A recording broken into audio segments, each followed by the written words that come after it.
Hi, I'm Katie and welcome to the Wick, where this week our culturally curious hop brings us here to the Serpentine Gallery, where we're checking out their latest pavilion. It's designed by architect Cho Minsuk from Seoul, Korea, and has practiced mass studies.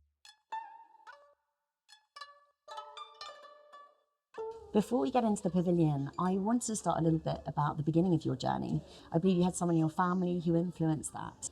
I came from quite a hectic city that was a sort of exploding urban situation. I was in the middle of it from the childhood. And my father also has been an architect, and very naturally came to me.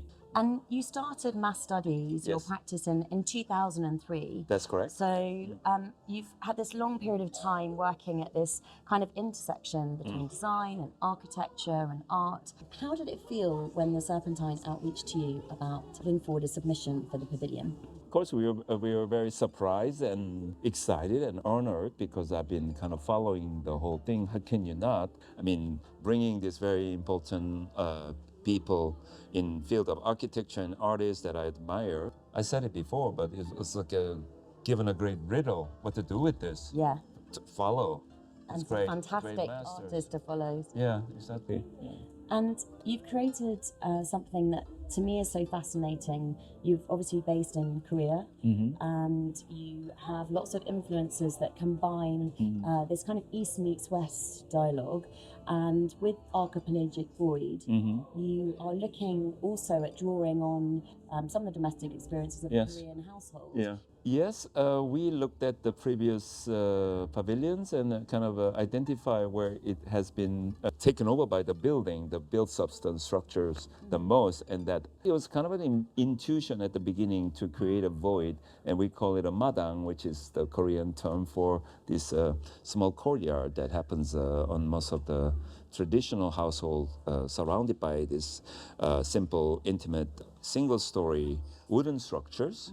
And then as a result, we looked at the other periphery conditions that hasn't been maybe explored, but in a kind of systematic way, that in all 5 sides. One connects to maybe the Serpentine South Gallery itself, and then the other one on the east side with the road, because it's approaching from 2 directions, and then one from the southern passage that people will, on events, is used as a sort of entryway.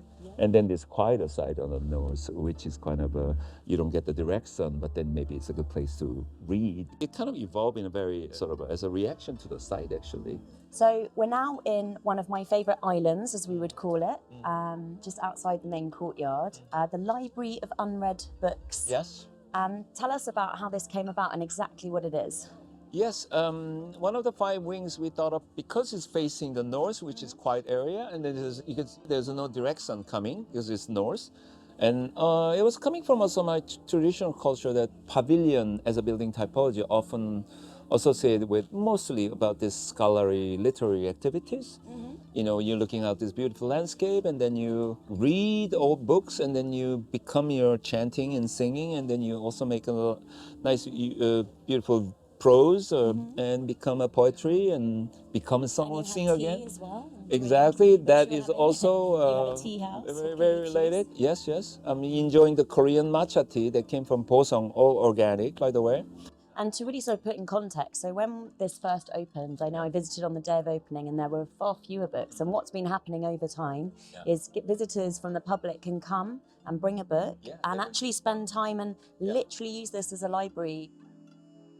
So we kind of choose also material timber, which is natural timber. I think this is kind of a purest form of architectural material. We literally took the log, which is only 30 kilometers away from here, which is Surrey, and so no trouble carbon burning.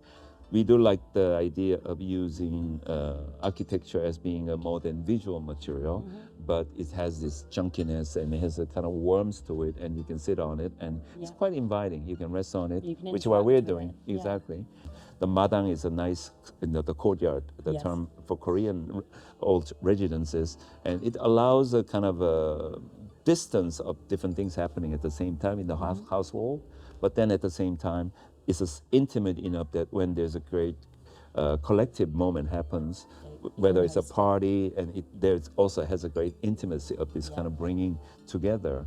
So madang is kind of a quite architecture term, but at the same time, it's kind of the general term we use where we can be ourselves is madang. So I think that's where we feel home. So everybody's included here. Yeah. And it's amazing to see people just come and just grab their seats or climb up or do things. And if any of you would like to come and visit Archipelagic Void and the Serpentine Pavilion in general, it's open until the end of October. Check out the wickculture.com for more details.